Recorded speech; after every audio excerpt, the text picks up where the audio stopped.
কখন উঠলি মাম্মা? আমি টিভির আওয়াজ শুনে আমিও উঠলাম এখন। দরজাটা খুলে দে মা। আচ্ছা, ওয়েলকাম ব্যাক পায়েল স্টোরি ব্লগে তোমাদের সবাইকে স্বাগত। আশা করি তোমরা সবাই ভালো আছো। মহালয়ার শুভেচ্ছা জানিয়ে আজকের এই ছোট্ট ব্লগটা তোমাদের কাছে নিয়ে এলাম। এখন প্রায় সকাল 5টা সোয়া 5টার মতো বাজে। এখনও সিঁড়ির লাইটটা বন্ধ করেনি। আসলে আমাদের এখানে তো সূর্য উঠতে উঠতে প্রায় তোমার 6:30 পৌনে 7টার মতো। এই দেখো না বাইরেটা কীরকম অন্ধকার।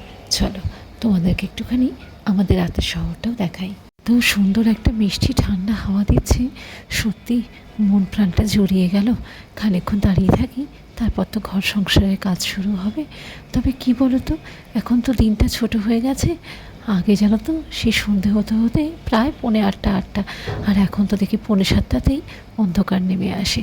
চলো দেখি এবার এক এক করে চাটা বসাই, দিনের কাজকর্ম শুরু করি। হ্যাঁ মা।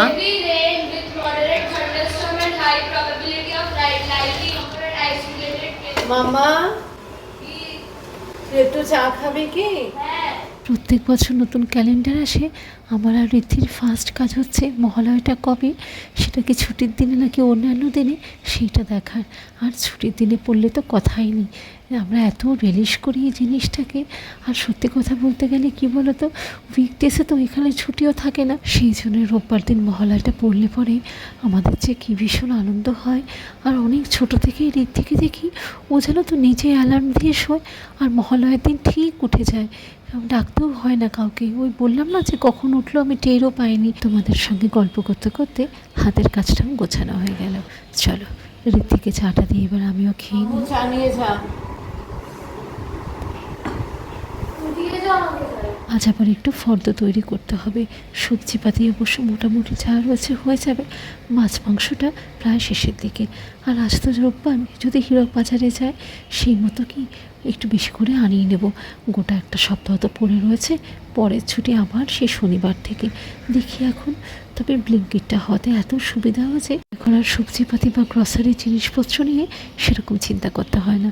কিন্তু মাঝে সাঝে যখন মাছ মাংসের জন্য দরকার হয়, তখন তো হীরক সময় সুযোগ বুঝে ছুটির দিনে ওই স্টেশন বাজারে চলে যায়। আজ ফ্রিজে খানিকটা চিংড়ি মাছ আর মাংস পড়ে রয়েছে।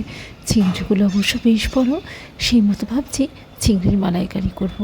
রায়রিতি খুব ভালোবাসে খেতে। দেখি একটা নারকেল ঝটপট আনিয়ে নিই। চলো এবার হাতে হাতে একটু কাজে লাগি। এই জিনিসগুলো শান্তিনিকেতন থেকে কিনেছিলাম, গুছিয়ে টুছিয়ে রাখি আর সেই অবস্থাতেই ডিভানে পড়ে থাকে জানো তো। আজ খুঁজে পেতে আগে থেকেই বার করে রেখেছি। রান্নাঘরে আজ একটু শারদিয়ার ছোঁয়া লাগুক। ছোটোবেলায় তো এই মহালয়া থেকেই মোটামুটি ছুটির আমেজ পড়ে যেত। শাশুড়ি মাকে ফোন করলাম, আমার ননদও বলল যে ওদের সব স্কুল কলেজ ছুটি পড়ে গেছে। ফটো ফ্রেমটা টাঙিয়ে কিন্তু ভালোই লাগছে দেখতে। তোমরা কিন্তু অবশ্যই কমেন্টে জানিও কেমন লাগলো। চল এবার হাতে হাতে কাজটা এগোই। ও যে কথাটা বলছিলাম, আমার শ্বশুরবাড়ি তো বেহালায়। বেহালায় মানে জেমস লং সরণিতে, ওই অজন্তার কাছাকাছি। সেই মতো মা বলছিল কয়েকটা নাকি পুজো আশেপাশে উদ্বোধনও হয়ে গেছে, আর সেই সঙ্গে নাকি লম্বা লাইনও পড়েছে। নতুন দল, বরিশা ক্লাব, এইসবগুলো প্রায় শেষ পর্যায়ে। সত্যিই তো কলকাতা বলে কথা। আর সারাটা বছর লোকেই এই কটা দিনের জন্য অপেক্ষা করে থাকে। ছোটোবেলায় তো মহালয়ের দিন থেকেই পুজো শুরু হয়ে যেত। বন্ধু বান্ধবের সঙ্গে ঘুরতে বেরোতাম, মাঝে মাঝে এক নতুন জামা পরে নিতাম জানো তো। মা তখন রাগ করতো যে নতুন জামাটা তো আর কয়েকদিন পরে পরলেই পারতিস। আর এখন আলমারিতে মাঝে মাঝে নতুন জামা কাপড় শাড়ি উকি দেয়, কিন্তু সে যে একটু পরবো সাজবো গুছবো সময় করে উঠতে পারি না। যাকে চলো, কথায় কথায় হাতের কাজটাও গুছিয়ে নিয়েছি। দেখেছ, তোমাদেরকে বলাই হলো না যে মিক্সিতে প্রথমে বেশ খানিকটা কাজু বাদাম দিয়েছি, আর সেই সঙ্গে পোস্ত দিলাম। ওটাকে গুঁড়ো করে নেওয়ার পরে আরও খানিকটা টক দই দিয়ে এই একটা ফাইন ব্যাটার বানিয়ে নিয়েছি। বেশ স্মুথ হবে জানো তো। এবার আরেকটা জিনিস পেস্ট করতে হবে, খানিকটা আদা আর সেই সঙ্গে কতগুলো কাঁচা লঙ্কা। আমি দুটোই দিলাম। রীতি খাবে তো, খেতে বসে আবার ঝাল লাগলে পরে তখন আবার সে মুশকিলে পড়তে হবে। দেখি চলো এটাও মনে হচ্ছে হয়ে গেছে। তবে রান্নাটা কিন্তু ভারী সুন্দর, জানো তো। আগেও করেছিলাম, খেতে যে কী ভালো হয়। আর নিরামিষের দিনে তো এই আলুর দমটা সে যেন একেবারে মুখে লেগে থাকার মতো। বেশিরভাগ সময় পুজো পালের দিনে বা নিরামিষের দিনে এই রান্নাটা করে থাকি। আর সবসময় তো পেঁয়াজ রসুন দিয়ে খাওয়াই হয়, কখনো মাঝে সাঝে একটু অন্যরকম খেলে ভালোই লাগে। বৃদ্ধি অনেকক্ষণ ধরেই ডাকছে, দেখি তো কি বলছে। কার ড্রয়িং রেডি? আমি? ও আমাকে বলছো? আই গেস সো মাম্মা। আর কে থাকতে পারে? আই গেস দিদি ভাইও আছে। দিদিভাই কে? এ রাম, ছি ছি ছি ছি ছি ছি। মাম্মা তুই ওর পেছনে লাগিস না প্লিজ, দেখ ও ওই ফোনটা সেন্টিমেন্টাল। বোতলটা হাওয়ায় কেন উঠছে? ফোন আর বোতল হাওয়ায় উঠছে। হায় রে কপাল, সকাল সকাল দেখলে কি হলো। এই রায়রিতে এখানে ছোটাছুটি করছে, আমি গ্যাসটা পরিষ্কার করছিলাম, এই গ্যাসের থেকে একটু নিচে পড়ে গেছে। দেখো পুরোটা ভেঙে গেল। এত কষ্ট করে জিনিসগুলো দেখে শুনে কিনি, কী আর করা যাবে। চলো এবার রান্নাটা শুরু করি। তাও তো প্রায় দেখো না 7টা মতো বাজতে চায়। আজ আবার ইচ্ছা রয়েছে একটু বেঙ্গলি অ্যাসোসিয়েশনে যাবো। তো মায়ের চক্ষুদান, সেই মতো যোগাযোগ করে সময়টা জেনে নিয়েছি। ওই জন্য একটু তাড়াহুড়ো করছি। আলুগুলো তো সেদ্ধ করাই ছিল, সে মতো হালকা ভাজলে পরেই হয়ে যাবে। ওই একটু সোনালি রং ধরলে পরেই ঠিক আছে। রান্নাটা করতে যে খুব একটা বেশি সময় লাগে তা না, তবে ওই আর কি, এর আনুষঙ্গিক সরঞ্জাম এতেই বেশ খানিকটা সময় লেগে যায়।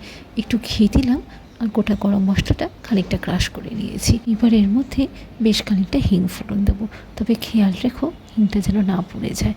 মোটামুটি একটু সুগন্ধ উঠলে পরেই এই যে মিক্সিতে যে প্রথমে আদা আর লঙ্কা বাটলাম এটা দিয়ে দেবো। এটাই মোটামুটি এই রান্নাটার মশলা বা বেস বলতে পারো। খানিকটা ভালো করে নাড়াচাড়া করে এর মধ্যে এক এক করে মশলাপাতি দেবো। তবে সেরকম মশলাপাতি কিছুই নেই, খানিকটা ধনে জিরে গুঁড়ো আর সেই সঙ্গে একটুখানি কাশ্মীরি লঙ্কার গুঁড়ো, আন্দাজ মতো নুন আর চিনি। আজ ভেবেছিলাম শাড়ি জামা কাপড়গুলো একটুখানি রোদে দেবো। ছোটোবেলায় মাকে দেখতাম এই পুজোর সময়টাতে শাড়ি জামা কাপড়গুলো সুন্দর করে বেশ খানিকক্ষণের জন্য যত্ন সহকারে বারান্দায় ফেলে রাখতো, আর সে যেন একেবারে করকরে হয়ে উঠতো। কী যে সুন্দর সেসব দিনগুলো ছিল, সত্যি কথাই না, মনে পড়লে পরে চোখটা অজান্তেই ভিজে ওঠে। এমনকি বিয়ের পরপরও দেখেছি শাশুড়ি মাকে শাড়িগুলো রোদে নিয়ে গিয়ে পুজোর আগ দিয়ে বেশ খানিকক্ষণের জন্য ছাদে রেখে আসতো। আর বেহারা বাড়িতে তো আমাদের খোলা ছাদ, সে যে কী ভালো লাগে ছাদটায় দাঁড়ালে পরে। রান্নাটা মোটামুটি এক ধাপ এগিয়ে গেল। এই কাজু পেস্টটা দিয়ে একটু ভালো করে কষিয়ে নেব। তবে তোমরা এই জলের বদলে কিন্তু দুধও দিতে পারো, তাহলে আরও সুন্দর খেতে হয়। দেখি আর একটু ঘন হয়ে গেলে পরে এবার নুন চিনিটা দিয়ে এটা একপাশে সরিয়ে রাখবো। এরপরে কিন্তু আরেকটা স্পেশাল ফোড়ন রয়েছে, জানো তো। ফোড়নের বদলে টপিংস পড়লে পরেই সেটা হয়তো খানিকটা অ্যাপ্রোপ্রিয়েট সাউন্ড হবে। প্রায় 7:20 মতো বাজে, রান্নাটা মোটামুটি হয়ে গেছে। একটু ভালো করে মিশে গেলে ফুটে উঠলে পরেই ভাজা আলুগুলো দিয়ে দেবো। সেটা দিয়ে খানিকক্ষণ ফুটিয়ে বন্ধ করে রেখে দেবো। ও হ্যাঁ, যেই কথাটা বলছিলাম, ওই আমার শাশুড়ি মা এখন আর জানো তো খুব একটা বেশি কিছু করতে পারে না। আসলে বাবাও অসুস্থ হয়ে পড়েছে, আর তারপরে কি মাকে গোটা বাড়ি দেখভালও করতে হয়। এই সব করে মারও যেন আর শরীর দেয় না। দেখছো কেমন গামাখা হয়ে গেছে। তবে তোমরা চাইলে কিন্তু এটাকে একটু পাতলাও রাখতে পারো। তবে আলুর দম তো একটু যেন মনে হয় গামাখা হলে পরেই ভালো লাগে। এবার খানিকটা মাখন দেবো। এই জায়গাটায় কিন্তু মাখন দিলে পরেই ভালো হবে। এই যে আদা আর সেই সঙ্গে কাঁচা লঙ্কা, কী যে সুন্দর একটা গন্ধ উঠছে। এর মধ্যে বেশ খানিকটা ক্যাপসিকাম আর টমেটো চৌকো করে কেটে রেখেছি। হালকা নুন দিয়ে একটু সাঁতলে নিলে পরেই হয়ে যাবে। এই ক্যাপসিকাম আর টমেটোটাকে যখন সতে করছো এর মধ্যে কিন্তু অল্প করে চিলি ফ্লেক্স, অরিগ্যানো বা হার্বস আর সাথে একটুখানি গোলমরিচ দিলে পরেও কিন্তু খেতে ভারী ভালো লাগে। তবে রান্নার ক্ষেত্রে দুটো ভারী ইম্পর্টেন্ট টিপস রয়েছে। প্রথম কথা, যখন এই ক্যাপসিকাম আর টমেটোটাকে হালকা সতে করছো, গ্যাসটাকে অবশ্যই লো ফ্লেমে করে রাখবে যাতে ক্রাঞ্চি ভাবটা রিটেন করে। আর দ্বিতীয় কথা, যখন এই কাজু পেস্টটা দিলাম সে সময় যদি খেয়াল করে থাকো আমি গ্যাসটা বন্ধ করে দিয়েছিলাম। আসলে টক দই রয়েছে তো, গ্যাস হাই করা থাকলে অনেক সময় কেটে যায়। উপর থেকে একটু হিং দিয়ে দিলাম, ঝটপট তৈরি করে ফেললাম কাজু পোস্ত আলুর দম। অবশ্যই জানিও তোমাদের কেমন লাগলো। তাই দেখো না প্রায় 9:15 বাজতে যায়। ওই ভদ্রলোককে একবার ফোন করলাম, উনি বললেন 9টা থেকে মায়ের চক্ষুদান শুরু করবেন। সেই মতো চলো দেখি, ঝটপট চলে যাই। রোববার তো রাস্তাঘাট মনে হয় ফাঁকাই থাকবে, হেঁটেই যাব, এই তো কাছাকাছি। তবে যত পুজোটা এগোচ্ছে তত কিন্তু আকাশের মুখটাও কালো হচ্ছে জানো তো। মাঝে মাঝে তো এমন ভারী গর্জন করে, সে একেবারে ঝমঝম করে বৃষ্টি, কনস্ট্যান্ট কিছু না, তবে যেটুকু সময় হচ্ছে সে একেবারে পুরো জল টল জমে যাচ্ছে। রাস্তাঘাট ফাঁকাই ছিল, হেঁটেই চলে এলাম। আগের দিনে এই গাছটায় কতগুলো গোলাপ ছিল, আজ দেখছি এই একটা, আর উপরে একটা হালকা পিঙ্কিশ কালারের গোলাপই রয়েছে। দেখি চলো ধীরে ধীরে এগোই। আগের দিনে ইটগুলো পাচ্ছিল মনে আছে, আজ দেখছি পুরোটাই হয়ে গেছে। চাতালটা একদম ভালো তৈরি করে দিয়েছে। এই দেখো ঠাকুরের কাজও প্রায় শেষ পর্যায়ে। ও বাবা, এই দেখো না, আমরা সেই মেকআপে দেখি না হেয়ার ব্রাশ মেকআপ, যে এখানেও তো মনে হচ্ছে ওই রকমই একটা যন্ত্র দেখতে পাচ্ছি। সত্যি কত কিছু যে দেখার রয়েছে। অসুর মহারাজও মোটামুটি তৈরি হয়ে গেছে, এখন একটু সাজসজ্জাটা ঠিকঠাক করে নিলেই হয় আর কি। দেখি চলো ওই দিকটা একবার চাই।